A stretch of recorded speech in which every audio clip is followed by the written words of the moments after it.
ठीक है, आज तो जीके के लेक्चर्स करने वाले हैं आज यूनिवर्सिटी ऑफ कराची के लिए, और पास्ट पेपर्स जो है वो आज हम सॉल्व करेंगे। अच्छे से पहले भी डिफरेंट लेक्चर्स मैं असल में दे चुका हूँ सीरीज़ वाइज। ये आपका लेक्चर 4 है जो यहाँ पर डिलीवर कर रहा हूँ, और आई थिंक इस बैच का तो फर्स्ट लेक्चर ही या सेकंड लेक्चर है जो मैं डिलीवर कर रहा हूँ। तो बट अगर यूट्यूब पे आप जाएंगे तो सीरीज़ वाइज जीके के प्लेलिस्ट में 3 लेक्चर है, तो ये 4th लेक्चर है। ठीक है, और ये पास पेपर इसमें मैंने ज़्यादातर जो है वो टारगेट किया है। तो कितने क्वेश्चंस हैं तो उसको हम एक एक करके सॉल्व करेंगे। 42 क्वेश्चंस हैं आज, उनके बारे में डिस्कशन होगी। ठीक है, तो स्टार्ट करते हैं लेक्चर आज का।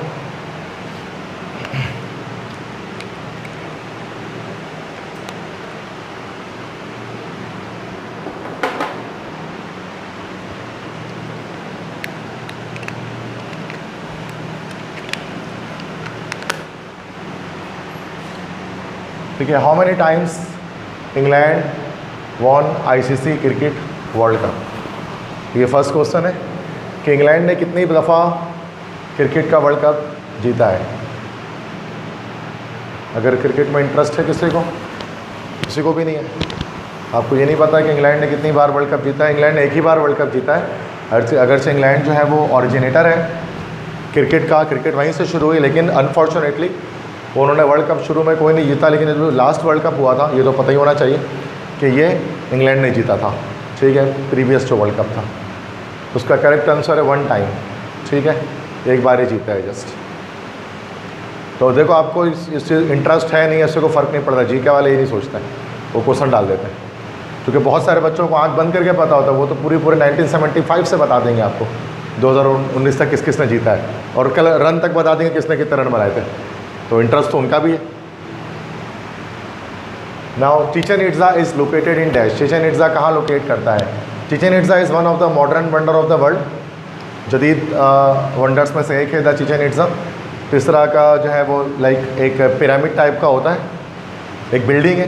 कहाँ मौजूद है ये बिल्डिंग? कभी देखा है इस तरह की बिल्डिंग? तस्वीरों में देखा है कभी? मिस्र में नहीं है। मिस्र में तो पिरामिड्स हैं, बट ये वाले पिरामिड्स नहीं, इसमें सीढ़ियाँ लगी हुई हैं। गेम्स वगैरह में देखते होंगे, गेम्स में होता है ये, इस तरह से आता है। तो ये जो पिरामिड है ये मैक्सिको में, दिस इज़ इन मैक्सिको। इसका नाम है चिचेन इट्ज़ा, और ये एक मॉडर्न वंडर भी है चिचेन इट्ज़ा। इसके बिल्कुल टॉप पर जो है वो एक मंदिर बना होता था, जिस पर जो है वो बलि दी जाती थी और भीड़ चढ़ाई जाती थी लोगों की। और एक एम्पायर राज किया करते थे मैक्सिको में उस वक्त, एस्टेक्स एम्पायर। तो एस्टेक जो थे वो मैक्सिको में ही रहा करते थे, एस्टेक एम्पायर। ठीक है। Synagogue is the place of worship for which religion. किस मज़हब के मानने वाले साइनागॉग में इबादत करते हैं? कौन से मज़हब वाले? साइनागॉग एक बिल्डिंग होती है लाइक दैट, इस बिल्डिंग मैंने आप बनाई हुई है, और इसमें एक आपको हिंट भी मिल जाए कि किस मज़हब के लोग इसके अंदर इबादत करेंगे। यस, यहूदी इसमें इबादत करते हैं, बिकॉज ये स्टार जो बना हुआ है यहाँ पर, this star is called David star है ना ये, तो ये डेविड स्टार है। तो ये डेविड स्टार जो है वो यहूदियों को शो करता है, और यहूदियत को हम इंग्लिश में कहते हैं जुदेज़म, यहूदियत। और जो फॉलोअर होते हैं जुदेज़म के, उनको कहते हैं ज्यूस। उर्दू में उनको कहा जाता है यहूदी। तो यहूदी जो इसराइल में सबसे ज़्यादा बड़ी तादाद में मौजूद हैं, यहूदी जो इबादत करते हैं, जिस इनकी जो प्लेस ऑफ वर्शिप होती है वो साइनागॉग है। अच्छा, बाकी प्लेस ऑफ वर्शिप भी याद कर लें। मुस्लिम जो इबादत करते हैं, तो मुस्लिम्स का प्लेस ऑफ वर्शिप क्या हो गया? मॉस्क हो गया, मस्जिद हो गया। इस तरह से ईसाई जो इबादत करते हैं उनका प्लेस ऑफ वर्शिप चर्च हो गया। ठीक है, इस तरह हिंदू जो वर्शिप करते हैं उनका प्लेस ऑफ वर्शिप मंदिर में करते तो मंदिर हो गया। इस तरह से जो सिख होते हैं, सिख लोग कहाँ पर इबादत करते हैं? क्या कहते हैं सिख लोग? गुरुद्वार में इबादत करते हैं। वो गुरुद्वार उनकी प्लेस ऑफ वर्शिप कहलाती है। और मजूसी जो पारसी होते हैं वो कहाँ इबादत करते हैं? मजूसी या पारसी, उनकी इबादत का कहलाती है fire temple. Fire temple, fire temple is the place of worship of juice, वो ऑफ पारसी पीपल। पारसी जो मजूसी, आतिश परस्त, ठीक है, तो वो फायर टेम्पल में इबादत करते हैं, जिसको उर्दू में हम कहते हैं आतिश कदा।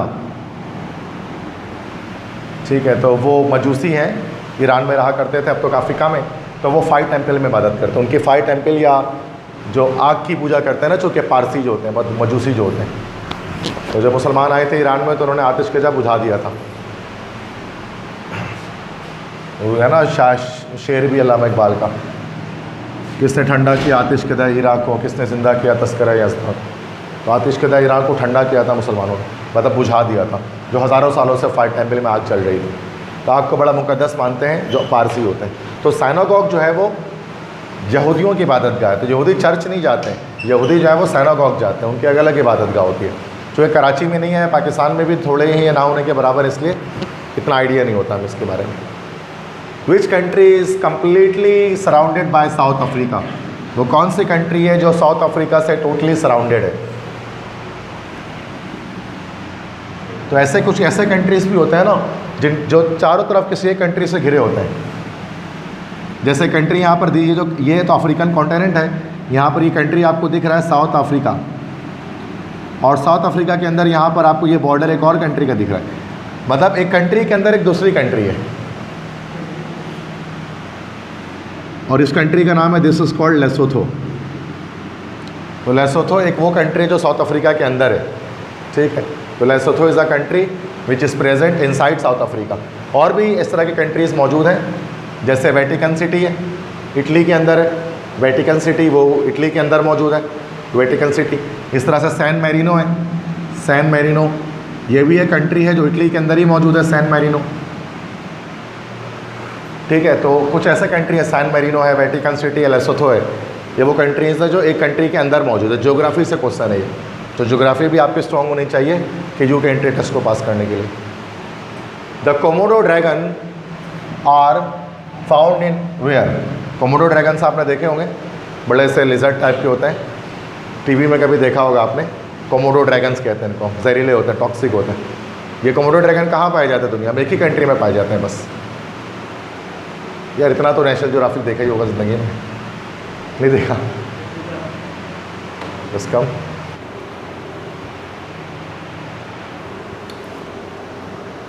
Yes, so where the Komodo dragon lives? Komodo dragons कहाँ रहते हैं? Have you ever seen a Komodo dragon? You have never seen it in TV? In TV you have seen this creature? No, you don't think so. So actually this lives in Indonesia, ठीक है। तो Indonesia में रहा करते थे। थोड़ा और इधर हो जाओ तो रिमोट काम नहीं करे। यस, तो दिस लिव्स इन इंडोनेशिया, ठीक है। इंडोनेशिया में रहते हैं कोमोडो ड्रैगन्स। ये सब पास पेपर के क्वेश्चन है ना, ये सारे इंपॉर्टेंट हैं। Kansai international airport is on an artificial island located in what? तो कंसाई इंटरनेशनल एयरपोर्ट जो है वो एक आर्टिफिशियल आइलैंड पे बनाया गया है, ठीक है। Like in Dubai there is also Jebel Ali जो फ्री पोर्ट है। जबल अली जो है वो दुबई के अंदर, it is on an artificial island, है ना, सैंडफील्ड आइलैंड उस पर बनाया गया। इसी तरह से कंसाई इंटरनेशनल एयरपोर्ट भी एक आर्टिफिशियल आइलैंड पर बनाया गया है। कहाँ है ये Kansai international airport? No idea. It is in Japan. तो जापान के अंदर है कंसाई इंटरनेशनल एयरपोर्ट, जहाँ पर जो है वो एक लैंडफील्ड टाइप के करिंग करे ना, मतलब को रास्ता बना हुआ है और ये पूरा लैंडफील्ड है, सैंडफील्ड पूरे एयरपोर्ट तामीर किया गया जापान में। The first private tourist of space was whom? Neil Armstrong was the first person to go to moon. मैं यहाँ कह रहा हूँ कि फर्स्ट प्राइवेट टूरिस्ट जो स्पेस पर गए। देखो, अगर नॉन प्राइवेट गवर्नमेंट टूरिस्ट की बात की जाए जो गवर्नमेंट के उस पर गए थे, तो वो तो बज़ एल्ड्रिन है, सॉरी बज़ एल्ड्रिन नहीं, यूरी गैगरिन है। Yuri Gagarin from Soviet Union या Russia, he was the first person to go to space. But here I am telling you about a private tourist, तो businessman बंदा अपने शौक़ की खातिर space पर गया हो। तो this person goes first and he is Dennis Tito. तो उनका नाम डेनिस टीटो था, तो he was the first private tourist to go to space. कभी कभार आपके लिए जीके बहुत मुश्किल भी हो सकता है समटाइम्स, अगर आपकी आदत नहीं रही है बचपन से उल्टी पुल्टी चीज़ें पढ़ने की। जिसको आदत थी उल्टी पुल्टी चीज़ें पढ़ने की, उधर उधर की किताबें पढ़ लेने की, तो वो उसको तो जीके बड़े आराम से निकाल लेता है वो। और इसी जीके निकालने की वजह से वो आर्मी, नेवी, एयरफोर्स या फिर वो जो है CSS या FBR कोई भी टेस्ट होते हैं वो सब निकाल लेता है सिर्फ जीके की वजह से। तो बहुत जगह पर जहाँ फिजिक्स केमिस्ट्री मैथ काम नहीं आती वहाँ जीके काम आता है। Which Central Asian country has no border line with Afghanistan?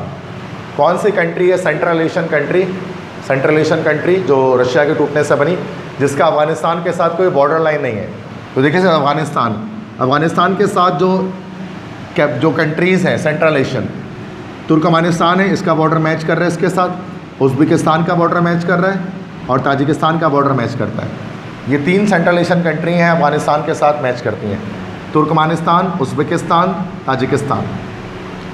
लेकिन 2 कंट्री ऐसे हैं कि जिनका कैपिटल उसके साथ मैच नहीं करता, ताजिकिस्तान और किर्गिस्तान। तो पेपर में तो ये सवाल आया था, मैंने ऑप्शन नहीं दिया इसमें कि which of the following central Asia country has no border line with Afghanistan, तो वहाँ आंसर काज़ाकिस्तान लिखा होगा, वो किर्गिस्तान लिखा होगा।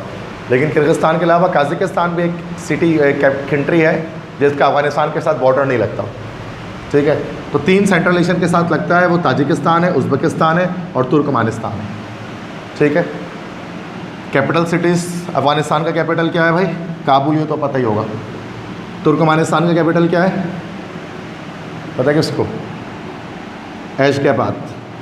एशगाबाद is the capital of Turkmenistan. Uzbekistan का कैपिटल पता है किसी को? कैपिटल सिटी ऑफ, लाजमी पूछते हैं एक सवाल कैपिटल पे KU के टेस्ट में। This is Tashkent. अच्छा, इस तरह से कज़ाकिस्तान का कैपिटल पता है किसी को? कज़ाकिस्तान नहीं पता? Nur Sultan. तो Nur Sultan, Tashkent, Ashgabat, these are the capital cities of Central Asian countries. Extra भी देखें तो क्वेश्चन तो कुछ भी आ सकता है, ज़रूरी नहीं कि यही पूछें हर बार आपसे सेंट्रल एशियन कंट्री। ठीक है, तो इसका आंसर हमारे पास किर्गिस्तान भी हो सकता है, वैसे काज़ाकिस्तान भी हो सकता है, लेकिन जो पास पेपर में आया है उसमें किर्गिस्तान लिखा हुआ है। ठीक है, ये बड़े मुश्किल से ढूंढा है भाई, पास पेपर मिलते हैं नहीं इनकी जो कहते हैं आराम से। How many US states borders with gulf of Mexico? Gulf किससे कहते हैं? जो हर तरफ से, गल्फ या बे एक ही बात है। अब गल्फ, खलीज मतलब होता है, ठीक है, गल्फ मतलब होता है खलीज। इसी गल्फ को हम बे भी कह सकते हैं, मतलब जो 3 तरफ से पानी से घिरा हो, एक तरफ से खुश्क, मतलब 3 तरफ से खुश्की से घिरा हो, एक तरफ पानी हो, उसको गल्फ कहते हैं। तो गल्फ ऑफ मैक्सिको में कितने US स्टेट्स बॉर्डर करते हैं? तो गल्फ ऑफ मैक्सिको तो जो है वो नॉर्थ अमेरिका में है, गल्फ एटलांटिक ओशन इसके साथ मौजूद है। और US स्टेट्स आपको पता है 52 टोटल स्टेट्स हैं, इसमें से गल्फ ऑफ मैक्सिको में 5 के करीब जो है वो, या 5 जो है वो US स्टेट्स इसके साथ बॉर्डर करते हैं। दैट इज़ टेक्सास, एक टेक्सास है, एक लुसियाना है, एक मिसिसिपी है, एक अल्बामा है, एक जॉर्जिया है। ठीक है, तो 1 2 3 4 आई थिंक है Texas, Louisiana, Mississippi, Alabama and शायद फ्लोरिडा भी है। 1 2 3 4, नहीं जॉर्जिया नहीं है, sorry, Georgia gulf of Mexico के साथ तो टच नहीं हो रहा ना, वो तो इधर किसी अटलांटिक ओशन से टच हो रहा है। This is Florida. तो Florida, Alabama, Mississippi, Louisiana and Texas. So these are the 5 US states which actually borders with the Gulf of Mexico. Clear है? तो रट्टा नहीं लगाना, इसको देखोगे तो समझ में आएगा। ये नहीं कि 5 5 5 5 करके रट के चले गए इसको, तो ऐसा नहीं है। फिर भाई अगर नहीं आया एक भी तो 0 डबल 0 हो जाएंगे और कुछ नहीं होगा। Gautam is the old name of which city? किस शहर का पुराना नाम है गौतम? बैटमैन देखा है? न्यूयॉर्क सिटी का नाम है। How do you know?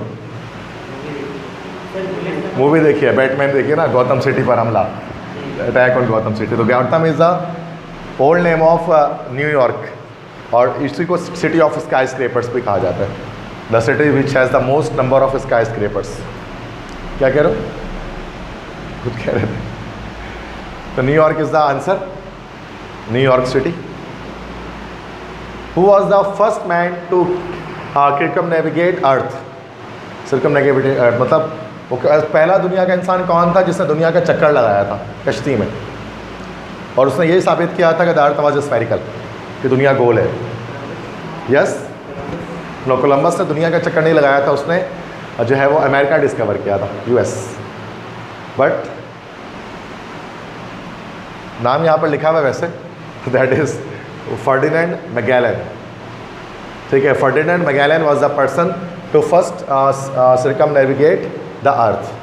ठीक है, तो वो यहाँ से निकला था सिवाइल से, इस इलाके से। सिवाइल जो है that is in Spain, Spanish था वो, तो यहाँ से उसका रूट है, यहाँ से निकला था, फिर यहाँ से इस जगह से आगे टर्न हुआ था यहाँ से, तो उसको स्ट्रेट ऑफ मैगेलन कहते हैं। फिर वो यहाँ से निकला था, फिर इस तरह से अर्थ, ये तो दुनिया तो गोल है ना, तो वो घूमते हुए यहाँ फिलीपींस आया था। फिर फिलीपीन से होते हुए, अच्छा फिलीपीन में क्या हुआ था, Magellan was killed by Islanders.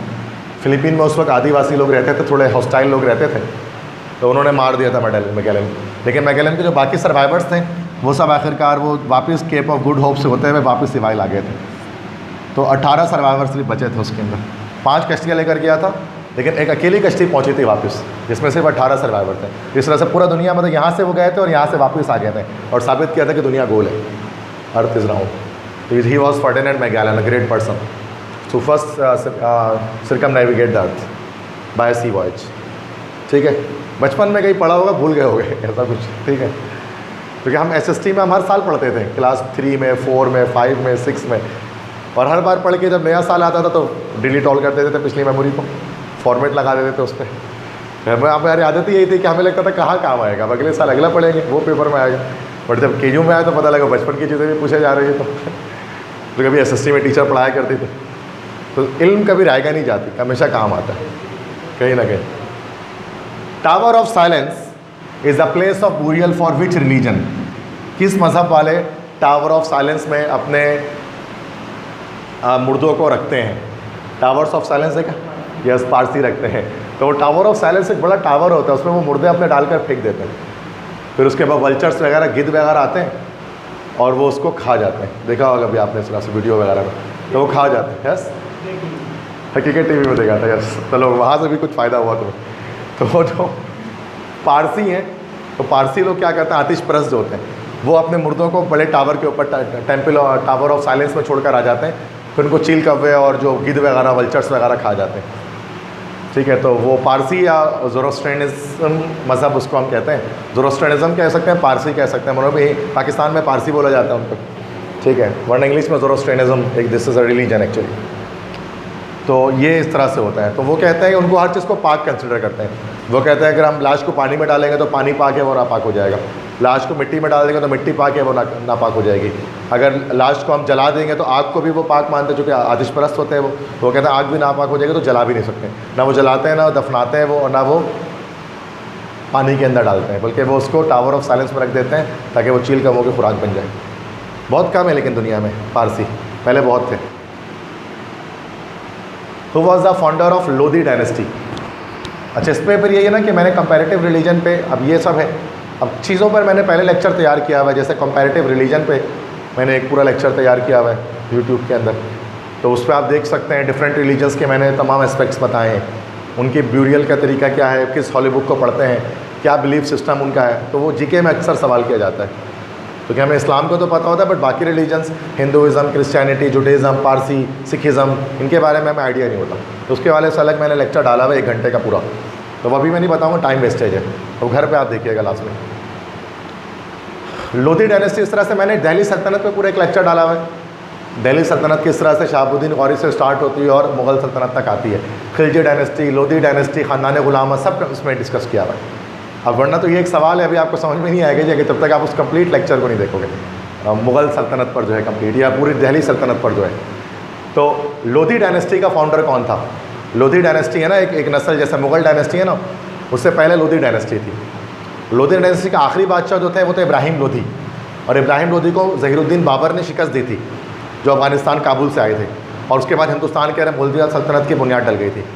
Lodhi dynasty के आखिरी बादशाह तो इब्राहिम लोधी थे, जिनको पानीपत की पहली लड़ाई जो थी, फर्स्ट बैटल ऑफ पानीपत, उस पर शिकस्त हुई थी। बट जो पहले बादशाह इसके थे, ये उनकी पोर्ट्रेट है, उनका नाम था बहलोल लोधी या Bahlul Khan Lodi. The Bahlul Khan Lodi was the first empire या founder of Lodi dynasty. Lodi सल्तनत इन्होंने शुरू किया था। ठीक है जी, और इन्होंने लोधी सल्तनत इन्होंने मतलब छीन कर नहीं लिया था, बल्कि शेर शाह सूरी आए थे। शेर शाह सूरी जो है वो एक बड़े बादशाह थे। शेर शाह सूरी नहीं, सॉरी, शेर शाह सूरी तो मैं नहीं कह रहा, तैमूर लंग, अमीर तैमूर। तैमूर लंग का नाम सुनो। अमीर तैमूर जब हिंदुस्तान आए थे तो हिंदुस्तान पे दिल्ली को तख्त तराश करने के बाद दिल्ली सल्तनत वो लोधी डायनेस्टी के हाथ में छोड़कर चले गए थे। तो ये उनको बस तस्ले में सजा के ये मिला था। और कोई पावरलेस एक तरह की एक ये शख्सियत थी, और इसलिए बस 3 बादशाह इनके अंदर हैं। इब्राहिम लोदी जो थे उनको शिकस्त दे दिया बाबर ने आके दोबारा अफ़गानिस्तान से। तो अफ़गानी जब भी आए उन्होंने हिंदुस्तानियों को शिकस्त दिया, कोई भी आ जाए, क्योंकि वो हमेशा दलेर रहे हैं, बहादुर रहे हैं, वो हमेशा से वॉरियर्स रहे हमेशा से, हज़ारों सालों से। अभी इन्हीं के तालिबान हैं, हमेशा से ऐसे ही हैं, उनकी नस्ल में ये खून में उनके ऐसा। विच is the smallest country in Asia. देखो दुनिया का सबसे स्मॉलेस्ट कंट्री अगर आप कहें तो वो कौन सी सिटी है? दुनिया का सबसे छोटा है मुल्क, सबसे छोटा कंट्री। अरे मालदीव कहाँ से लिख रहा है? मालदीव तो मालदीव थोड़ी ना होता है। दुनिया का सबसे छोटा कंट्री है वेटिकन सिटी। यार क्या हो गया? Vatican city is the smallest country है पूरा ये वेटिकन सिटी, जहाँ पे जो वो है तो वेटिकन सिटी वो पोर्शन है जहाँ पर इनके पोप रहते हैं। पोप रोमन कैथोलिक्स के सबसे बड़े सरबराह रहते हैं यहाँ पर पोप। और यहाँ जो कैथेड्रल है उसका नाम है Saint Basil's Cathedral. Cathedral is church को ही कहते हैं, Saint Basil's Cathedral. It is the smallest country according to area और biggest country according to area. रकबे के लिहाज से, एरिया के हिसाब से the biggest country as per the area, the biggest country as per the area is Russia. रूस सबसे बड़ा है रकबे के लिहाज से। कभी मैप खोल कर देखना वर्ल्ड मैप दुनिया की। Russia is the biggest country according to area and Vatican city is the smallest country of the world according to area. और पॉपुलेशन के लिहाज से दुनिया का सबसे बड़ा मुल्क that is China, population wise, ठीक है। और एशिया के अंदर आए तो एशिया के अंदर रकबे के लिहाज से सबसे छोटा कंट्री क्या है? वो मालदीव्स है। Maldives that is actually that it is a collection of islands, छोटे छोटे बहुत सारे आइलैंड्स हैं इंडियन ओशियन के अंदर। इंडिया के थोड़ा करीबी है मालदीव। कैपिटल क्या है मालदीव्स का? माले। तो Male is the capital of Maldives, MALE। यहाँ बहुत ज़्यादा छोटे छोटे जज़ायर हैं। लोग यहाँ पर कार्स, बसेस, ट्रक्स नहीं चलते, यहाँ शिप्स चलती हैं। कश्तियों से लोग इधर उधर जाते हैं बस। बाज़ार भी जो लगता है ना पूरा कश्तियों के ऊपर लगता है, देखा होगा तस्वीरों में कभी। कश्ती लगी हुई और उसके ऊपर जो है सब्ज़ी वगैरह सब बेच रहे हैं और कश्तियों में लोग लेकर ख़रीद कर जा रहे होते हैं। मतलब इसमें रोड्स नहीं है, इसमें सिर्फ समंदर है, पूरा समंदर के ऊपर कंट्री है पूरी मालदीव्स। बहुत खूबसूरत है। लेकिन तो टूर वगैरह के लिए लोग जाते हैं, इंटरनेशनल टूर सब करते हैं देयर देखो। Which country is known as the horn of Africa? किस कंट्री को हॉर्न ऑफ अफ्रीका कहा जाता है? क्योंकि अफ्रीका को अगर आप देखें ना, अफ्रीका का नक्शा, दिस इज़ अफ्रीका, तो अफ्रीका में कंट्री इस तरह से आ रहा है, हॉर्न की तरह होता है। जैसा है ना कि राइनोसेरस होता है ना, तो गेंडा, तो गेंडे के जैसे हॉर्न होती है उस तरह से। तो कौन सी कंट्री होती है यहाँ पर? झंडा इस तरह से कुछ होता है। यहाँ पर कौन सी कंट्री है जो ब्लू कलर से शेडेड एरिया है? This is Somalia. तो Somalia is actually called the horn of Africa. Waving flag नहीं सुना सॉन्ग का नाम का? When I get older you get me stronger. Waving flag जो होता है उसका सॉन्ग है बड़ा मशहूर, सोमालियन का। चलो फीफा वर्ल्ड कप के दौर में आया था। तो सोमालिया कैपिटल बताओ ज़रा जल्दी से, कैपिटल क्या है सोमालिया का? किसी को पता है? तुम लोगों को तो 50-60 क्लासें देनी पड़ेंगी जीके की। Mogadishu, Mogadishu is the capital of Somalia. Mogadishu capital की क्लास ली थी मैंने अलग से, कुछ पढ़ा भी था उसमें, जो लेके चले गए थे कैपिटल क्लास। पूरा एक क्लास ली थी मैंने, उसमें कुछ बच्चे प्रेजेंट थे, तुमको तो पूरा था तो याद कर लो उसको। Mogadishu is the capital of Somalia. Fidel Castro was the president of which country? Fidel Castro communist leader थे ये। फिदेल कास्त्रो किस कंट्री के प्रेसिडेंट थे? वफात पा चुके, अब इंतकाल हो गया, बट किस कंट्री के थे? झंडा पीछे बना हुआ इनकी कंट्री का, बहुत मशहूर थे ये। इंडिया वो अमेरिका के नाक में दम करके रखते थे। साउथ कोरिया से बड़े अच्छे ताल्लुकात थे इनके, सॉरी नॉर्थ कोरिया से। मतलब बहुत हटती थी इनका अमेरिका से, और अमेरिका के इनसे। क्यूबा, क्यूबन प्रेसिडेंट थे ये, है ना, क्यूबन प्रेसिडेंट थे फिदेल कास्त्रो। नॉर्थ कोरिया से अच्छे इसके मरासिम थे। तो एक बार तो उन्होंने मिसाइल दागने का बोल दिया था कि पूरा अमेरिका उड़ा देगा बम से, अमेरिका की हालत ख़राब हो गई थी। ये फिदेल कास्त्रो है, वफात पा गए। इन्हीं के साथ इनके एक दोस्त भी थे, चे गुवेरा, उनके नाम सुना है? चे गुवेरा, टी शर्ट्स पे बने होते हैं उसकी सिलौट। कुछ नहीं पता तुम लोगों को।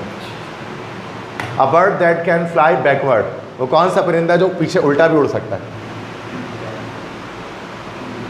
यस, किंग फिशर नहीं है ये बच्चे, it is not the kingfisher, जो रिवर्स भी उड़ सकता है और बीच में रुक भी सकता है। ये हेलीकॉप्टर की तरह होवरिंग कर सकता है, मतलब उड़ते उड़ते रुक जाएगा बीच में, फिर आगे जा सकता है। पता है किसी को? This is called humming bird. Humming bird के अंदर सलाहियत है बैकवर्ड उड़ने की, पीछे भी उड़ सकता है और बीच में रुक भी सकता है, होवरिंग भी कर सकता है। ठीक है, ये सब तो हमने नर्सरी वर्सी में पढ़ा था यार।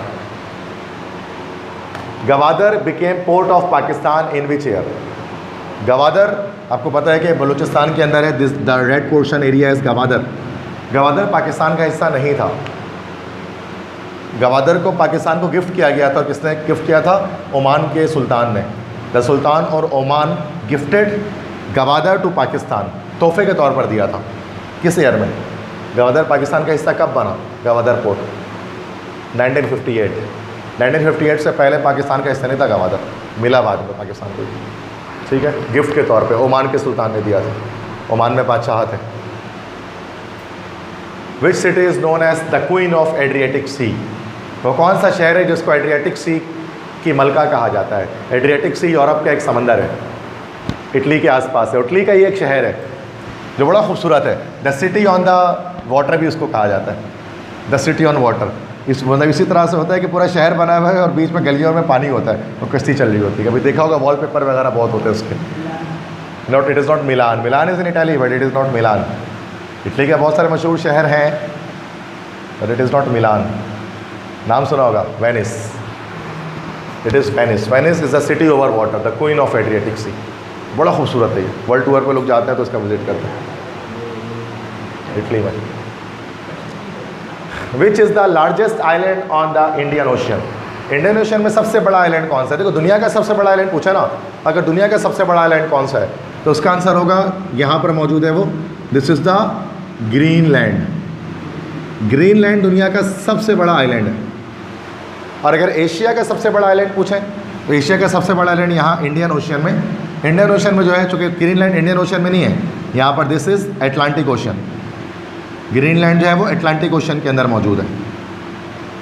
ठीक है, this is Greenland in Atlantic Ocean, जबकि this is Indian Ocean here. Indian Ocean अलग है, अटलांटिक ओशन तो एस शेप में वर्ल्ड मैप के अंदर, अटलांटिक ओशन। इंडियन ओशन इस तरह से एम शेप में इंडिया की तरफ से जाते हैं, इंडिया के सामने। तो इंडियन ओशन में सबसे बड़ा जो ओशन हमारे पास है, this country, and this country is called Madagascar.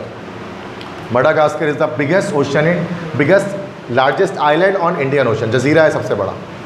Madagascar का पुराना नाम पता है आपको? मडागास्कर का पुराना नाम था मदीनतुल असगर। मदीनतुल असगर से ये बना मडागास्कर मतलब छोटा मदीना उसको कहा करते थे, छोटा मदीना, मदीनतुल असगर। उसी मदीनतुल असगर को चेंज करके मडागास्कर कर दिया गया। ठीक है, कार्टून देखा होगा मडागास्कर, देखा है? वो लाइन्स वगैरह होते हैं बहुत सारे वो। अच्छा, through which of the following countries equator does not pass? इन चारों में से किस कंट्री से इक्वेटर पास नहीं होता? अब आपको पता है वर्ल्ड मैप जब आप ड्रॉ करते हैं बच्चों, whenever you are going to draw the world map, this is the north pole, this is the south pole, this is the equator, और उसके साथ फिर दो ये लाइन्स चलती हैं। क्या लाइन्स कहलाती हैं? ऊपर वाली लाइन क्या कहलाती है, बता दो? This is tropic of Capricorn and this is called tropic of Cancer. Primary class में पढ़ोगे SST के अंदर। दिस इज कॉल्ड इक्वेटर, इसीलिए पढ़ा था, सब भुला दो आज। इक्वेटर, खत अस्तवा, रट्टा लगाया था। खत अस्तवा है, ट्रॉपिक ऑफ कैप्रिकॉर्न है, ट्रॉपिक ऑफ कैंसर है। अब इक्वेटर से कुछ कंट्रीज़ गुजरते हैं, यहाँ से इक्वेटर लाइन एक जा रही है, this is the equator line.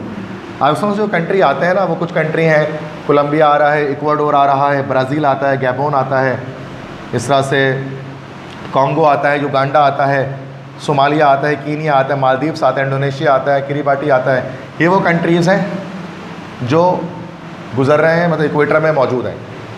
अब इसमें तंजानिया लिस्ट में नहीं है, तो तंजानिया इक्वेटर से पास नहीं होता। तंजानिया कंट्री इक्वेटर लाइन पे नहीं है। बाकी सोमालिया आपको दिख रहा है, सोमालिया है, मालदीव्स भी है और इंडोनेशिया भी है।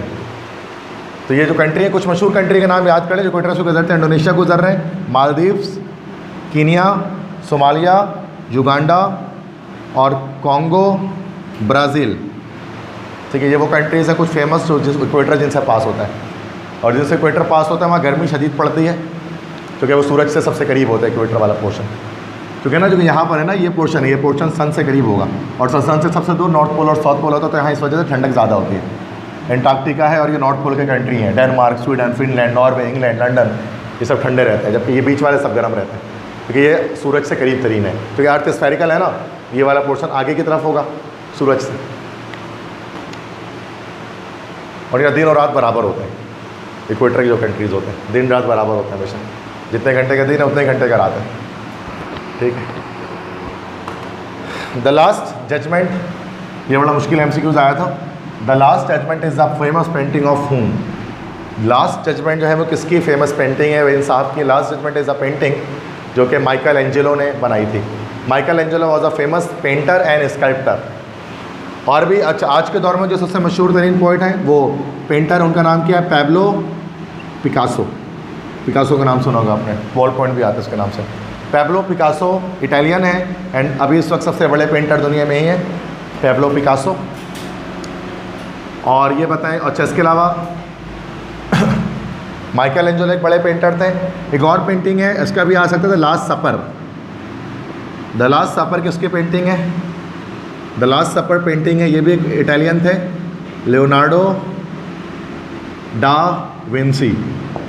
लियोनार्डो डा विंसी, इनकी पेंटिंग है द लास्ट सपर। ये भी इटालियन पेंटर थे। माइकल एंजेलो ने बनाया the last Judgement, the Last Supper बनाया लियोनार्डो डा विंसी ने। पाकिस्तान के सबसे बड़े अगर पेंटर की बात की जाए तो दो पेंटर का नाम याद करें। एक है सादकैन, ठीक है, इज़ अ ग्रेटर पेंटर, और दूसरे पेंटर हमारे पास हैं लाइक हिज नेम वॉज गुलजी। दोनों वफात पा चुके हैं, ठीक है। सादकैन एंड गुलजी दोनों बहुत बड़े पेंटर हैं। सादकैन के नाम से एक बहुत बड़ा एक इंस्टीट्यूट है नीपा में, सादकैन इंस्टीट्यूट ऑफ आर्ट्स, नीपा चौरंगी पर है, बिल्कुल कॉर्नर पे नीपा के पुल के नीचे। तो वो दो हैं। इंडिया के कहा जाए, इंडिया के सबसे बड़े पेंटर थे FM Hussain. He was the greatest painter of India, FM Hussain. ये पाकिस्तान के, इंडिया के और इंटरनेशनल फेमस इस वक्त पैब्लो पिकासो हैं, और लियोनार्डो डा विंसी बहुत मशहूर थे, पुराने हैं। द लास्ट सपर बनाया उन्होंने, और द लास्ट जजमेंट बनाया माइकल एंजेलो ने। ये पेंटिंग के बारे में थोड़ी बहुत इन्फॉर्मेशन बताई मैंने, ठीक है, क्लियर है? याद भी रखना है इनको, भूलना नहीं है। What is the range of Panama canal? Panama canal का रेंज क्या है? Panama is actually a country in central America.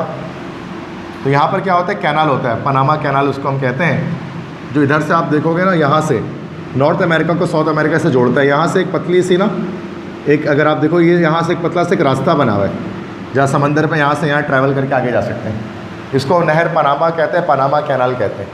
Panama canal की रेंज पूछ रहे हैं, उसकी रेंज कितनी है, उसकी लेंथ कितनी है? तो 82 किलोमीटर है। दो कैनाल दुनिया में बहुत मशहूर है, एक स्विस कैनाल है और एक पनामा कैनाल है। They are world famous. Panama canal Panama में है, सेंट्रल अमेरिका में, जो क्या करता है नॉर्थ, जो कि यहाँ पर ये एक समंदर को दूसरे समंदर से जोड़ता है। इसकी एक तरफ है हमारे पास Pacific Ocean, Gulf of Mexico, और दूसरी तरफ हमारे पास इसके अटलांटिक ओशियन, ठीक है। तो दो समंदरों का आपस में जोड़ देता है ये पनामा कैनाल। इससे बहुत लंबा डिस्टेंस बच जाता है घूमने का। इस कैनाल से हम डायरेक्ट आ सकते हैं, और बहुत मसरूफ़ कैनाल है, हर वक्त कश्तियाँ गुजरती रहती हैं उससे, क्योंकि दो बड़े समंदरों को साथ में जोड़ रही है।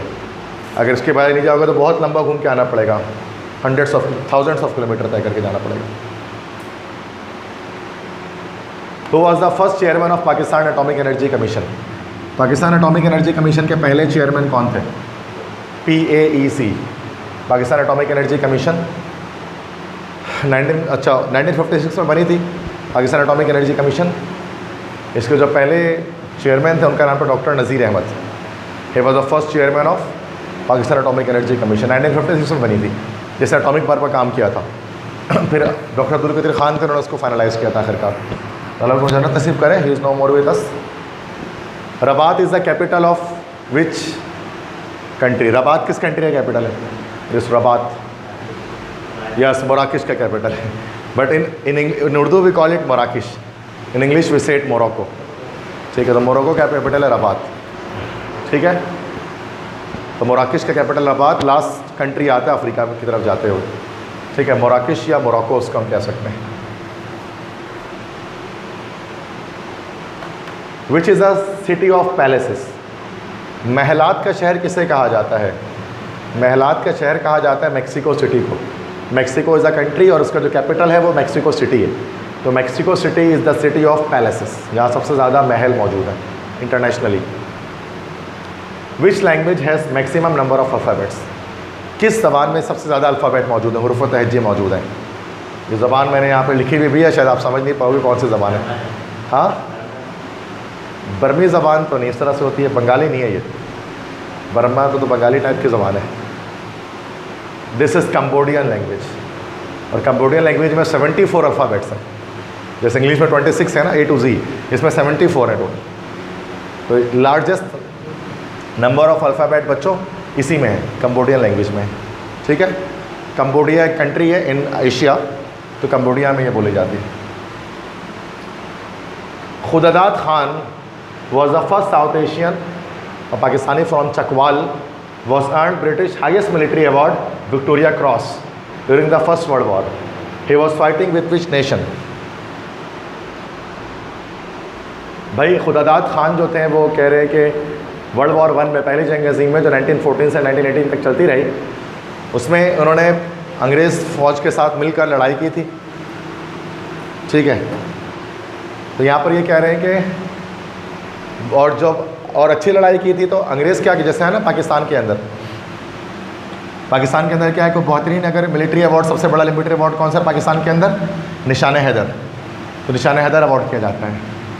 तो वो यूके है उसमें विक्टोरिया क्रॉस अवार्ड किया जाता है। निशान हैदर की तरह समझो यूके वालों का, ब्रिटिश वालों का है, दैट इज़ विक्टोरिया क्रॉस। और इंडिया वाले क्या देते हैं?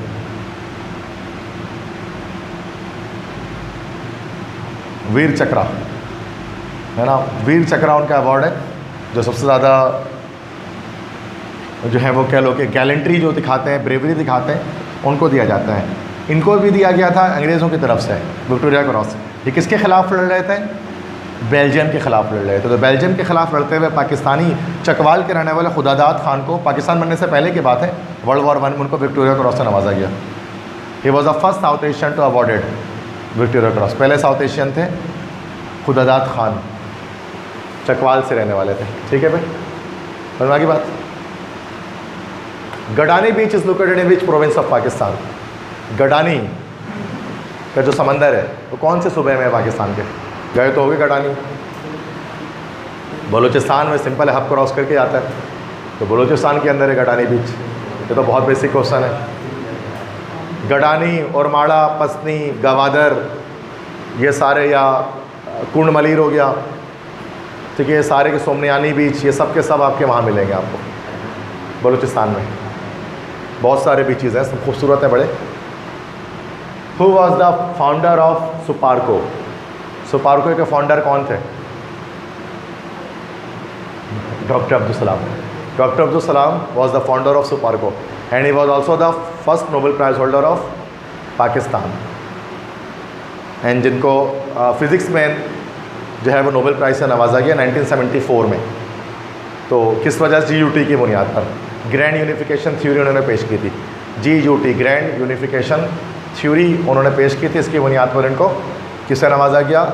Nobel prize of physics. Pakistan में 2 ही नोबेल प्राइज़ आए हैं, एक जिन पर हमें फ़ख्र है डॉक्टर सलाम, एक जिन पर मलाल है, मलाला यूसुफ़ज़ई, ठीक है। तो वो बिला वजह में आ गया वो, लेकिन जो मेन है जो इनको दिया गया। वैसे लोग तो इन पर भी फ़ख्र नहीं कहते because he was a Qadiani, that's why people से कि नहीं भाई इनकी इज़्ज़त ना की जाए, जबकि ये भी इज़्ज़त के काबिल है भाई, चूँकि ही वॉज अ साइंटिस्ट, ठीक है। Being a scientist we should respect him, ठीक है। बट चूँकि पाकिस्तान के अंदर क्या होता है कि हम लोगों का मज़हब देखकर फैसला करते हैं कि उसकी इज़्ज़त करनी है कि नहीं करनी है। अगर वो पाकिस्तानी, अगर वो मुसलमान है तो बड़ा चोर चकार उसकी इज़्ज़त करते हैं, और अगर वो कादियानी है तो बड़े जितना भी अच्छा वो साइंटिस्ट हम कहते हैं इज़्ज़त नहीं करनी। तो इज़्ज़त का ताल्लुक हम मज़हब से जोड़ते हैं ज़्यादातर।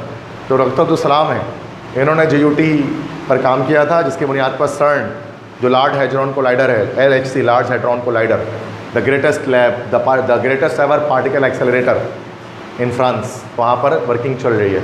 और वहीं पर मौजूद है इटली के अंदर ही, जो नाम उसका है that is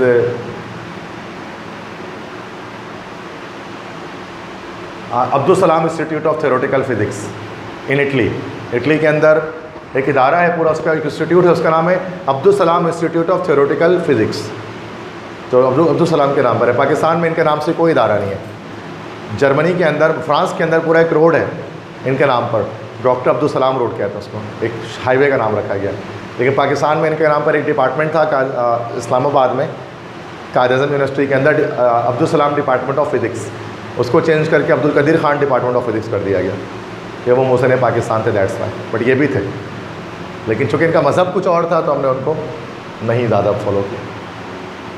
this was the dilemma of Pakistan, that's why we are way behind the different nations. Which year is called the international year of the periodic table? Periodic table का साल किस साल को कहा गया यूनेस्को की तरफ से?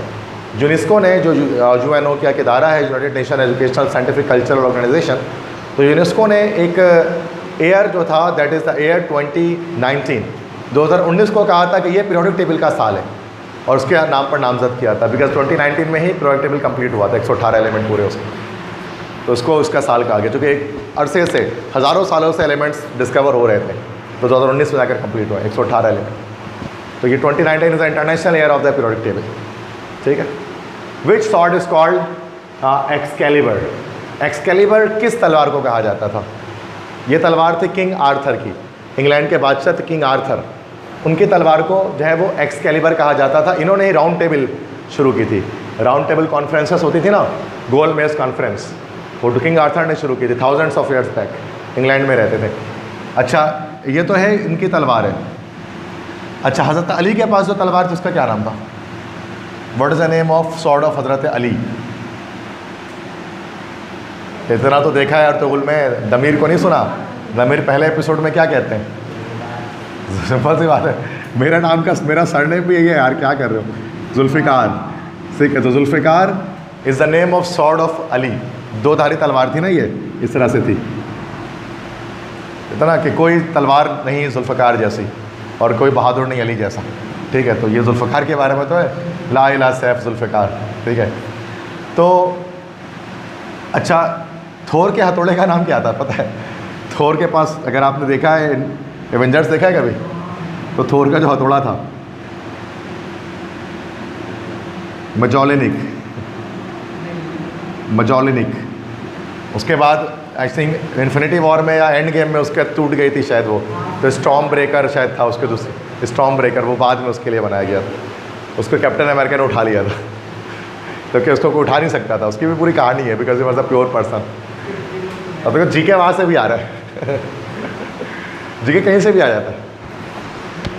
विच is the largest organ in the human body? हाँ, स्किन। देखो, अगर बाहर से कहा जाए ना, बाहर से एक्सटर्नल सबसे लार्जेस्ट ऑर्गन कौन सा? तो स्किन है। और इंटरनल ऑर्गन में कहा जाए तो फिर लिवर, जिगर। इंटरनल ऑर्गन सबसे जो largest organ inside human body है ना, अगर इनसाइड ह्यूमन बॉडी कहा जाए तो फिर लिवर है। और अगर सिर्फ कहा जाए ह्यूमन बॉडी में सबसे बड़ा ऑर्गन क्या है तो वो स्किन है, सिंपल सी बात, ठीक है। वरना लिवर है, जिगर सबसे बड़ा होता है। और जिगर की प्रॉपर्टी होती है ना, उसको काट दिया जाए तो दोबारा बड़ा हो जाता है। जिगर में ये क्वालिटी होती है, बस उसको जितना काटोगे वो दोबारा डेवलप हो जाएगा, वो लीवर की क्वालिटी है। और स्किन की अपर लेयर क्या कहलाती है? विच is the upper layer of skin? तुम तो बताओ फार्मडी वाले, biotechnology. What is the upper layer of skin? Epidermis. Epidermis होती है ना अपर लेयर। क्या हो गया तुमको, सोए हो गया? तुम्हें तो बता देना चाहिए यार। Which vegetable is toxic for dogs? कौन सी सब्जी कुत्तों के लिए, डॉग्स के लिए जहरीली है, जो डॉग्स नहीं खा सकते, उनके लिए टॉक्सिक है? कौन सी सब्जी है जो खिलाओगे तो डॉग्स की डेथ हो जाएगी भाई? नहीं क्या? अनियन, प्याज खिलाते हैं ना KFC वाले मारने के लिए कुत्तों को, और क्या? डॉग्स के लिए जो है ना ये टॉक्सिक होता है, जहरीला होता है। हम तो खा सकते हैं लेकिन डॉग्स नहीं खाते। स्विस कैनाल, बता रहा था 2 कैनाल दुनिया में मशहूर है, Suez canal, Panama canal. Suez canal was nationalised in July 1956 by Egypt president Jamal Abdul Nasser. In which year the Suez canal was constructed? बहुत मशहूर है स्विस कैनाल, क्राइसिस पर ही पूरा अरब इसराइल जंग पूरी उस पर ही थी, स्विस कैनाल पर थी। तो स्विस कैनाल क्या है बच्चों? पहले होता था ना लंदन से अगर आपको यहाँ आना पड़ता था, दुबई वगैरह एशिया ना, तो ये पूरा रास्ता तय करके जाना पड़ता था, ऐसे करके आना पड़ता था, इतनी लंबी कहानी जाती थी समंदर के थ्रू। ये रास्ता तो वास्को डी गामा ने बताया था, वास्को डी गामा ने। Vasco D gamma was also a traveller, नाम सुना होगा। लेकिन अब क्या किया गया, एक कैनल बनाया गया यहाँ से, this is Red Sea of Saudi Arabia and this is the Mediterranean Sea. और यहाँ से एक रास्ता बनाया गया, वो बड़ा पतला बारीक सा, उसको स्विस कैनाल कहते हैं।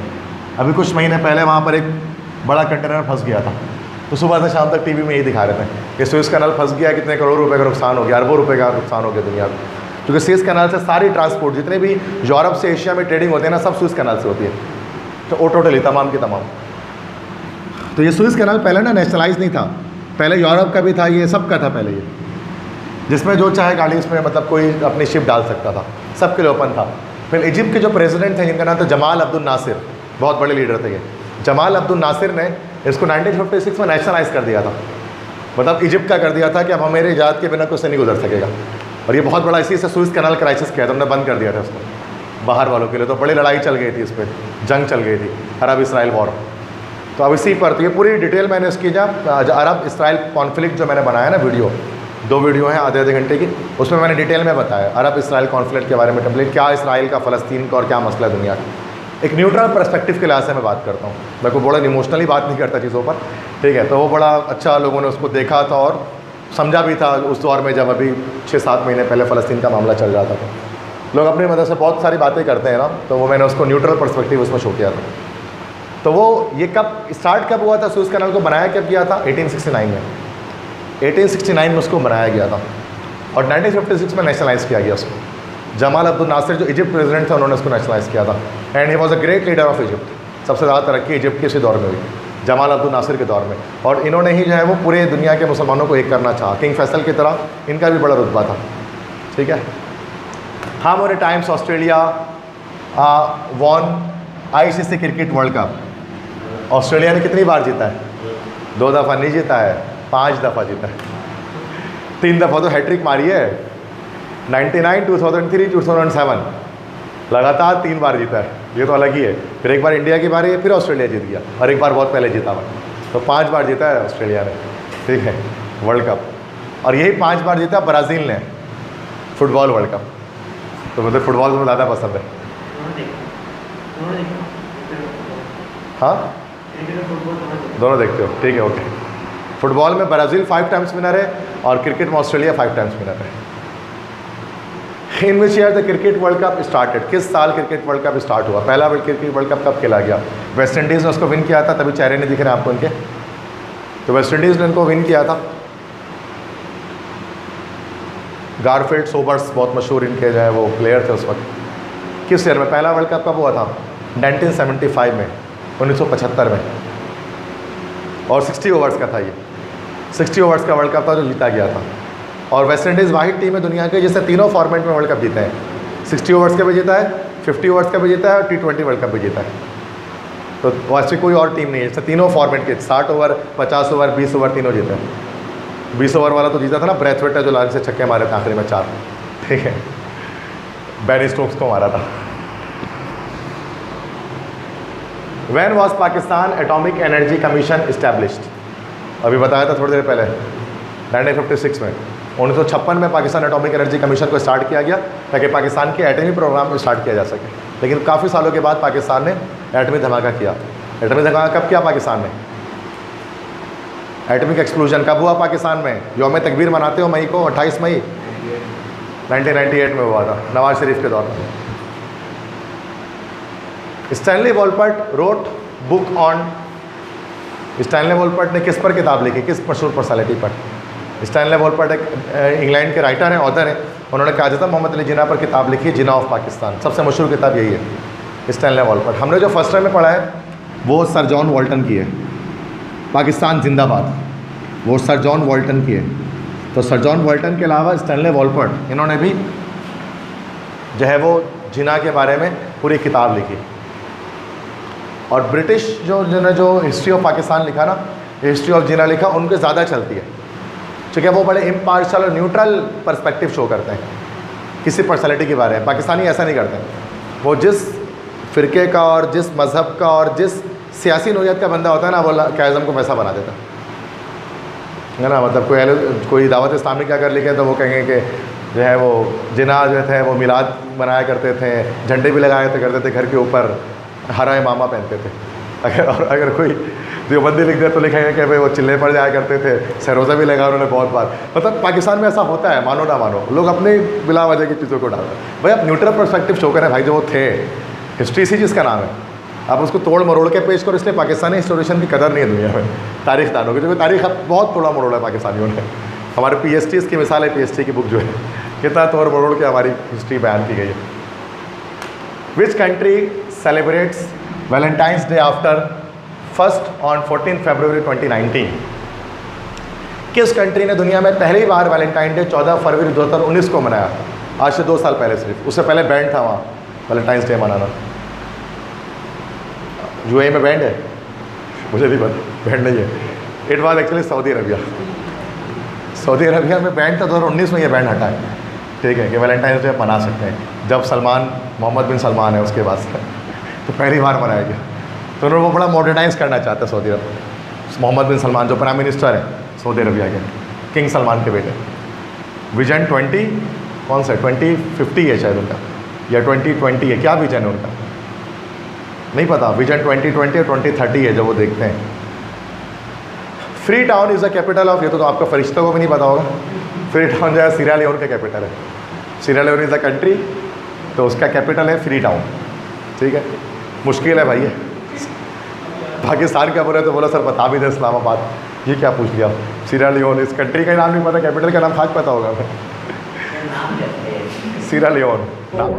नेक्स्ट है कि which is the best month mentioned in the holy Quran?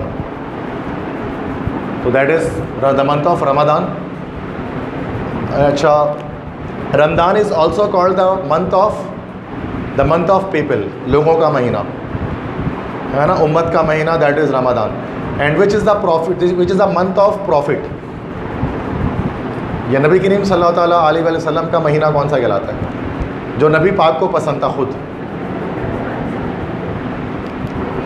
The prophet of the month of prophet शाबान को कहते हैं। इसलिए नबी करीम सल्लल्लाहु अलैहि वसल्लम शाबान में रोज़े रखते थे ज़्यादा से ज़्यादा, 15 शाबान के रोज़े वगैरह हम रखते हैं ना।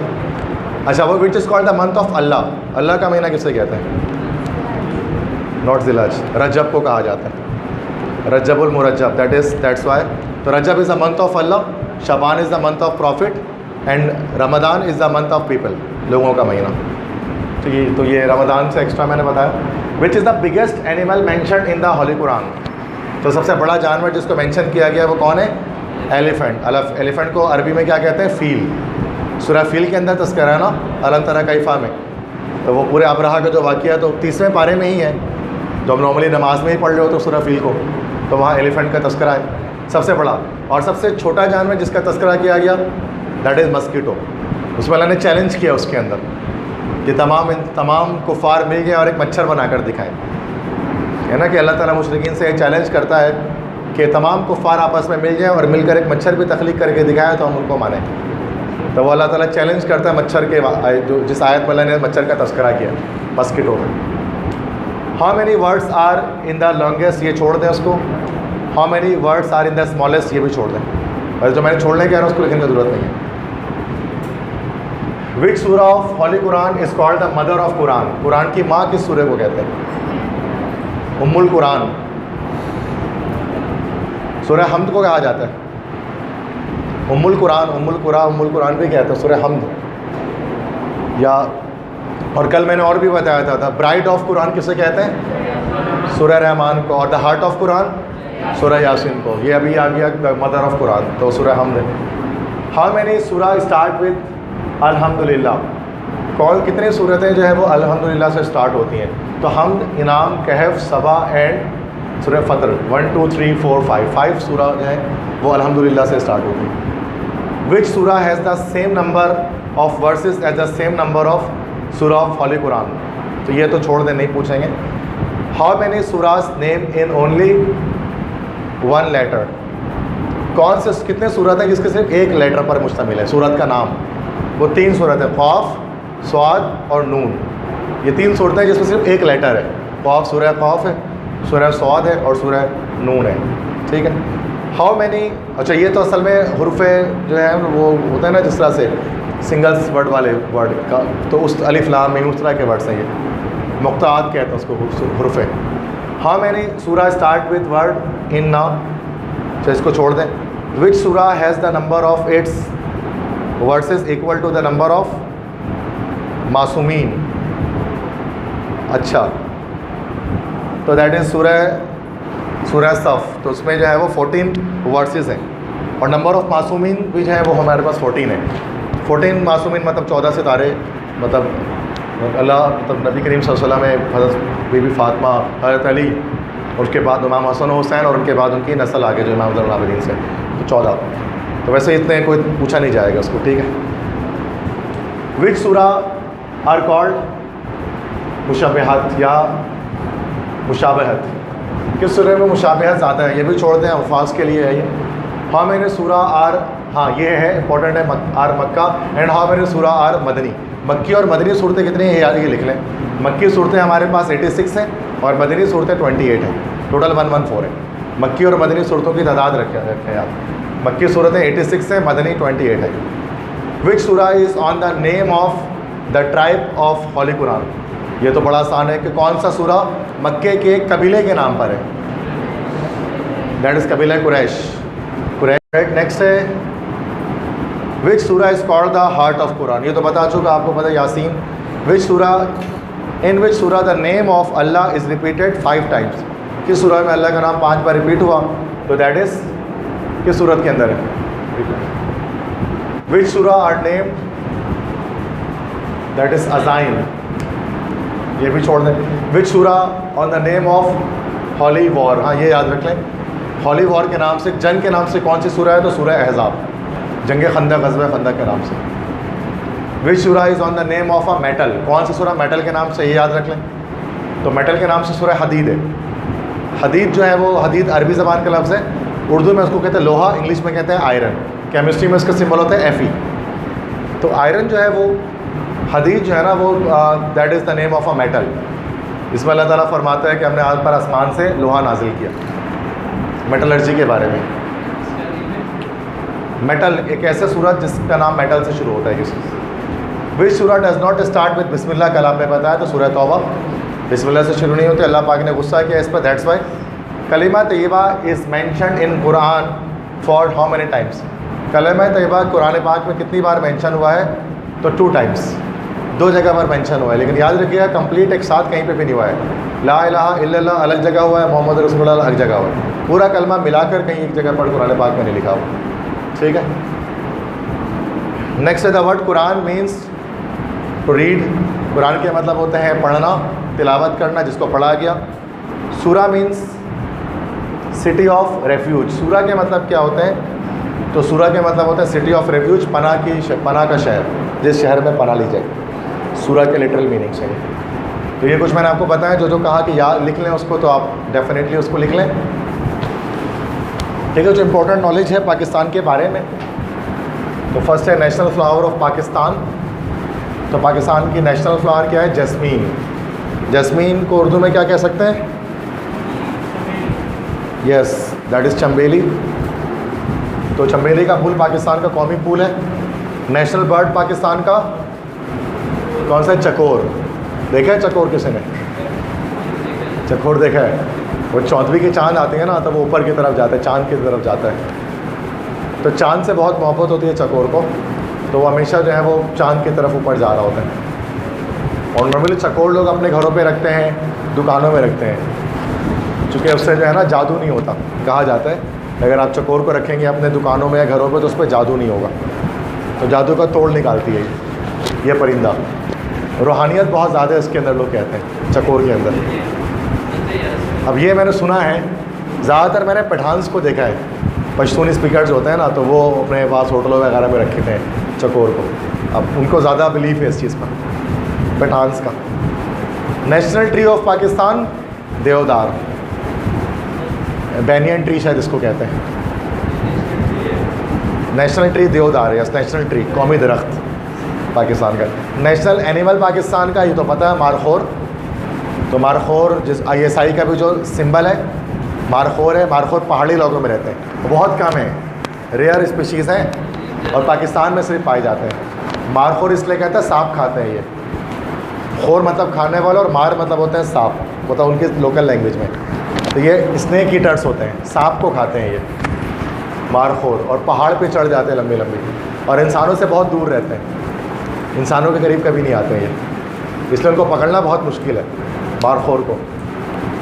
और वैसे उनकी पाबंदी भी इनके शिकार पर, बहुत सख्त पाबंदी है इनके शिकार पर। यस यस, तुमने देखा है क्या? यस, अच्छा, बहुत बड़ी बात है, उसको देख लिया, क्योंकि देखना भी बड़ा मुश्किल है उसको। जो लोग देख लेते हैं ना तो वो बहुत प्राउड फील करते हैं कि हमने मारखोर को देखा। Markhor national emblem of Pakistan, emblem से मुराद निशान, पाकिस्तान का कौमी निशान क्या? क्रिसेंट। क्रिसेंट मतलब हिलाली चांद। तो हिलाली चांद जो होता है that is the new moon, यही है ना पाकिस्तान का नेशनल निशान है। नेशनल स्पोर्ट ऑफ पाकिस्तान क्या है? हॉकी। अच्छा, लैंड हॉकी क्यों कह रहे हैं? क्योंकि हॉकी दो तरह की है, आइस हॉकी भी होती है। लैंड हॉकी मतलब जो नॉर्मल हॉकी जिसको हम कहते हैं, एक आइस हॉकी बर्फ़ में खेलते हैं, तो पाकिस्तान में नहीं खेली जाती वो, या उसमें फ्लैग टाइप का कोई गेंद होती है उसकी, आइस हॉकी, छोटा सा उसका ग्राउंड होता है, उसमें खेला जाता है। देख लिया सबने सारे? अच्छा, photograph on the coin of 1 रुपी, 1 रुपये के सिक्के पे किसकी फ़ोटो है? काज़ी की फ़ोटो है, ब्राउन वाला जो कॉपर कॉइन है उस पर। 2 रुपीज़, 2 रुपये में बादशाही मस्जिद बनी हुई एक तरफ, जो बादल वाले सिक्के जो होते हैं, गोल्डन वाला तांबे जो पीतल का सिक्का है। 10 रुपये के नोट में क्या बना हुआ है? खैबर पास। 10 रुपये में खैबर पास बना हुआ है ना। और 50 रुपये के नोट में काराकोरम पीक बनी हुई है, मतलब पहाड़ी बनी हुई है कोई, 50 रुपीज़ के नोट में। 100 रुपीज़ के नोट में कायद आज़म रेजिडेंसी बनी हुई है, ज़ियारत में जो है कोयटा लिखा हुआ भी होता है साइड पे उस पर, जिसमें कायद आज़म ने अपने आखिरी दिन गुजारे थे ज़ियारत में, कायद आज़म रेजिडेंसी में। 500 रुपये के नोट में बादशाही मस्जिद बनी हुई है लाहौर। 1000 के नोट में जहांगीर टॉम, मतलब जहांगीर का किला बना हुआ है, जहांगीर का मकबरा। और 5000 के नोट में शाह फैसल मस्जिद बनी हुई है ना, जो इस्लामाबाद में, जो ब्राउन कलर का जो नोट है, चेक कर रहे हो क्या? इतना ही बना होता है। और longest radio station, largest radio station Islamabad में है। तो ये डिफरेंट यहाँ पर नोट्स के बारे में बता दिया कि कॉइन्स में 1 रुपये से लेकर 5000 तक कौन कौन सी तस्वीरें बनी हुई हैं, तो उनको याद रख लें। घर पे जाओगे वैसे एक बार देख भी लेना कि बना हुआ है कि नहीं। नेशनल ड्रिंक, पाकिस्तान का कौमी मशरूब क्या है? कैन जूस, गन्ने का रस। पाकिस्तान का नेशनल ड्रिंक है ये, रूह अफ़ज़ा नहीं है भाई, ठीक है, कैन जूस है, गन्ने का रस है। अच्छा, पाकिस्तान में रेलवे स्टेशन कितने? 965, 965 रेलवे स्टेशन है पाकिस्तान टोटल। और रबी क्रॉप्स, रबी और खरीफ दो तरह के क्रॉप्स होती हैं। रबी क्रॉप अक्टूबर और मार्च के बीच में उगती हैं, ठीक है, रबी की फसलें। चिनाब और जहलम कहाँ से बहते हुए आते हैं? कश्मीर से। तो कश्मीर से 2 दरिया बहते हुए आते हैं, एक चिनाब और एक दरिया जहलम, ये 2 बहते हैं। सही है, ऐसा ही है, तो पता होगा ना। तो चिनाब और जहलम 2 कश्मीर से बहते हैं। और लेंथ ऑफ पाक इंडिया बॉर्डर, ये याद रखें, बहुत इंपॉर्टेंट है। पाकिस्तान इंडिया बॉर्डर की लेंथ है 1610 किलोमीटर। और इस बॉर्डर का क्या लाइन है? पाकिस्तान इंडिया के जो बॉर्डर मिलता है उस लाइन को क्या कहते हैं, पता है किसी को? LOC तो है, लाइन ऑफ कंट्रोल नाम है कि। चलो मैं ऑप्शन दे रहा हूँ, कर्जन लाइन या red Cliff line.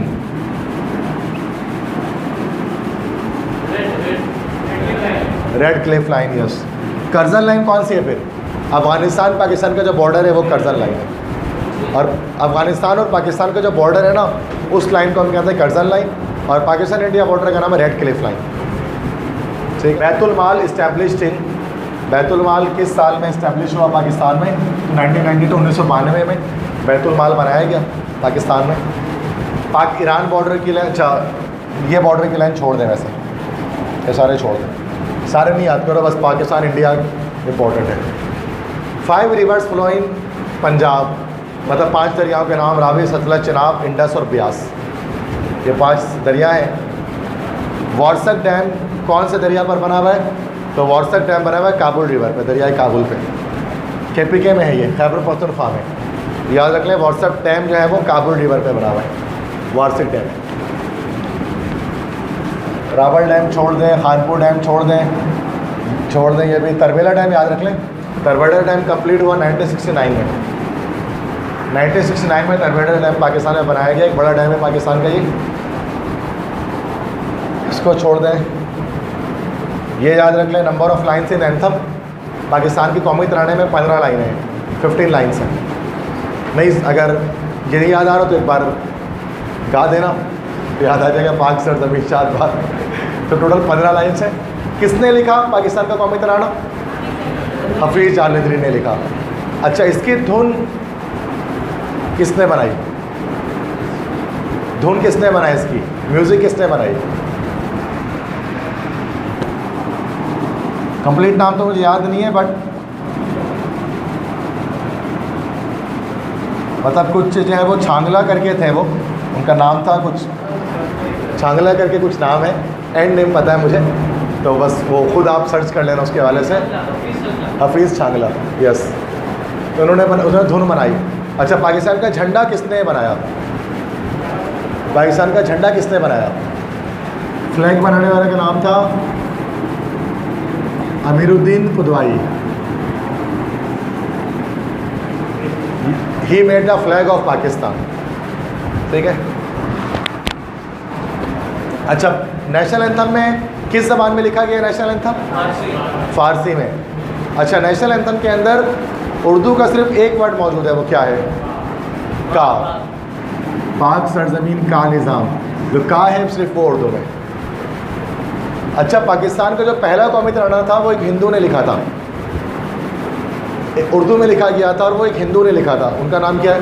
The first national anthem Pakistan, ये सेकंड था, पाक सरजमीन शाद बात। फर्स्ट वाले एक हिंदू ने लिखा था, उनका नाम था जगन्नाथ आज़ाद। तो Jagannath Azad wrote the first national anthem of Pakistan, और पहला नेशनल एंथम उर्दू में लिखा गया, सेकंड फारसी में लिखा गया, ठीक है। इंडिया का कौमी तराना किसने लिखा? अल्लामा इकबाल ने उनका फर्स्ट कौमी तराना लिखा था। जैसे हमने क्या किया, हिंदू के कौमी तराने से चेंज करके मुसलमान का कौमी तराना डाला, उन्होंने वही मुसलमान का चेंज करके हिंदू का डाल दिया। तो उनका जो इंडिया में जो पहला कौमी तराना था वो तो इकबाल ने लिखा था, सारे जहाँ से अच्छा हिंदुस्तान हमारा, हम बुलबुले हैं इसके ये गुलस्तान हमारा, ये उनकी नज़म से। और दूसरा जो लिखा जो अब चल रहा है वो किसने लिखा है? राबिंदर नाथ टैगोर। उर्दू में आपने याद किया होगा इनको, राबिंदर नाथ टैगोर। बहुत अदब का नोबेल प्राइज़ इनको मिला है, Nobel prize in literature. राबिंदर Nath Tagore ने इंडिया का कौमी तराना लिखा है जो अभी चल रहा है। जन गण मन अधिनायक जय है, भारत भाग्य विधाता, पंजाब सिंध गुजरात मराठा द्राविड उत्कल बंगा, विंध्य हिमाचल यमुना गंगा, उच्चल जलद तिरंगा, अभिशिष नामे जागे अभिशिष समाज आगे, गाये गए थे ज़्यादा, जाया है जाया है जाया है। ये वो है ना, पर चलता है जो उसमें जब मैच शुरू होता है पाकिस्तान इंडिया का भी होगा T20 वर्ल्ड कप में, तो देखना स्टार्ट में चलेगा, वो सब यूँ करके इंडियंस खड़े होते हैं ना। तो इंडिया का जो कौमी तराना है वो राबिंद्रनाथ टैगोर ने लिखा है, जाना गाना माना, जो उनका नाम है उसकी कहानी। आखिरी में जय है जय है जय है बोलते हैं, मतलब victory to you victory to you victory to you, और वो बड़े जोश में बोलते हैं आखिरी में जय है आखिरी का, ठीक है। उसका मतलब ही होता है जीत हो जीत हो जीत हो। तो मैच में वो लोग बड़े ज़ोर से बोलते हैं, पूरे हिल जाते हैं स्टेडियम, क्योंकि है भी तो ज़्यादा दुनिया में। अब बेचारा कहीं बहुत सारे इंडियंस के बीच में एक पाकिस्तानी हरा रंग ये दिख जाता है, वरना सब ब्लू ब्लू ही दिख रहे होते हैं, क्योंकि आबादी ज़्यादा है ना भाई, क्या करें। क्राउड का बड़ा चेयर मिलता है उनको, पाकिस्तान को उतना नहीं मिल पाता मैचेस में। अच्छा, नेक्स्ट देख लो, नंबर ऑफ़ अमेंडमेंट्स याद रख लो। टोटल अमेंडमेंट मतलब तरामीम, टोटल तरामीम कितने के गए भाई? हमारे आइन के अंदर 17वीं तरमीम अभी लास्ट है ना, नहीं 17 नहीं, अब तो 18 होगी ना, 18वीं तरमीम, 18 हो गए। 18वीं तरमीम क्या है कि तमाम सूबों को खुद मुख्तारी दे दी जाए, कि वो फेडरल के हुक्म के बिना भी अपना फ़ैसला कर लें। तो जो सिंध में है, फेडरल कुछ भी बोले, सिंध अपना फ़ैसला कर सकती है, उसको 18वीं तरमीम कहते हैं। जैसा ना जब स्कूल बंद करना है, शफ़क़त महमूद ने वहाँ बंद करो, सिंध ने बोला हम तो खोलेंगे, और उसका शफ़क़त महमूद ने बोला खोलो, सिंध ने बोला हम तो बंद करेंगे। तो ये है 18वीं तरमीम, 18th अमेंडमेंट। फेडरल कुछ भी बोले, अपने प्रोविंस वाले अपना फ़ैसला करने के मतलब हक पे। बैरेजेस बिल्ट ऑन इंडस, दरियाए सिंध पर कितने बैरेज बने हुए हैं? 8 बैराज बने हुए हैं। इसमें गुड्डू बैराज है, कोटरी बैराज है, फेमस है। बंगला डैम किस दरिया पर बना है? मंगला डैम बना है रिवर झेलम में, दरियाए झेलम पे मंगला डैम को बनाया गया। ठीक है, तो बस ये जो बता दिए, क्रॉस के अलावा वो याद रखें। देख लिया? तो मंगला डैम रिवर झेलम पर बना है, दरियाए झेलम। झेलम का नाम किस पर रखा गया? सिकंदर आज़म के घोड़े पर। सिकंदर आज़म जब पाकिस्तान आया था तो दरियाए झेलम में उसका घोड़ा, एक दरिया के सामने उसका घोड़ा मर गया था तीर लगने की वजह से, और उसके घोड़े का नाम था झेलम, उसी के नाम पर दरियाए झेलम पड़ा। Jhelum was the horse of Alexander the great. Sikandar Azam was a Greek king.